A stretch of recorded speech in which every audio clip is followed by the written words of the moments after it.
தாவேகா பொதுக்குழுல ஆதவ அர்ஜுனா ஒரு விஷயத்தை பத்த வச்சார். என்ன அப்படின்னா, கருணாநிதி கைது செய்யப்பட்ட போது ஓடி ஒளிந்தவர் தான் ஸ்டாலின். ஸ்டாலின் கட்சியினர்லாம் எங்களை பார்த்து பேசலாமா அப்படின்னு கேட்டாரு. அதுக்குதான் நாங்கெல்லாம் கைதுக்கு அஞ்சினவர்கள் கிடையாது அப்படின்னு சொல்லிட்டு குட்டிக்காரன் எல்லாம் அடிச்சுக்கிட்டு இருக்காங்க. இன்னைக்குள்ள நம்ம திராவிட கரையாட்ட கோஷ்டி இருக்க, கொலை பண்றாங்க, ஐயோ கொல்றாங்கன்னு ஒரு சாதாரண கைதுக்கு, அதாவது காவல்துறையினர் கைது செய்ய போனா ஒத்துழைப்பு கொடுக்கணுங்கிற அடிப்படை அறிவு கூட இல்லாம இவர் முதலமைச்சராலாம் இருந்திருக்காரு.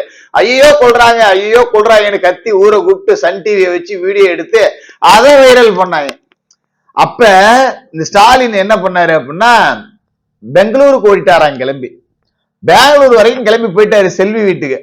அதுக்கப்புறம் பாதி வெளியில சொல்லியிருக்காங்க, மிஸ்டர் தளபதி சார் உங்களெல்லாம் அந்த அம்மா ஒரு ஆளாவே நினைக்கல, உங்களெல்லாம் ஒரு கருணாநிதியா கூட அவங்க மதிக்கல, உங்களெல்லாம் அரெஸ்ட் பண்ணல, நீங்க வீட்டுக்கே போலாம் அப்படின்னு சொல்லிட்டு